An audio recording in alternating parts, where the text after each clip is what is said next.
தினமொரு திருக்குறள். அனைவருக்கும் இனிய காலை வணக்கம். இன்றைய குறளுக்கான பொருள் என்ன அப்படி பார்க்கலாமா? ஒருத்தவங்க நமக்கு நிறைய நல்ல விஷயங்கள் செஞ்சிருப்பாங்க. ஆனா அவங்க ஒரு சில டைம்ல நம்ம கோவப்படுற மாதிரி, நம்மளை காயப்படுத்துற மாதிரி சில விஷயங்களை பேசுவாங்க. அதுக்காக நம்ம ரியாக்ட் பண்ணக்கூடாது. அவங்க செஞ்ச நல்ல விஷயத்த நம்ம நினைச்சு பார்க்கணும். இததான் தாத்தா இந்த திருக்குறள்ல சொல்றாரு. திருக்குறளை கண்டுபிடிச்சிங்களா? ஆமாங்க, 109வது திருக்குறள். கொன்றென்ன இன்னா செய்யினும் அவர் செய்த ஒன்று நன்றுள்ளங்கிடும். இத ஒரு சின்ன கதை மூலியமா பார்க்கலாமா? ஒரு வீட்ல நிறைய குட்டி பசங்க இருக்காங்க. குட்டி பசங்க இருந்தாலே அவங்களோட தாத்தா, பாட்டி, அப்பா, அம்மா எல்லாருமே இருப்பாங்கல்ல. அவங்க அவங்க தாத்தா ஒரு நாள் அந்த பையனை ரொம்ப திட்டிட்டாராம்.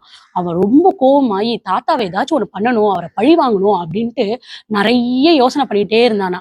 நிறைய விஷயங்களை யோசிக்கும் போது, அவன் சின்ன வயசுல இருக்கும்போது அவங்க தாத்தா அவன் கூட ஓடி பிடிச்சு விளையாடி இருக்காரு.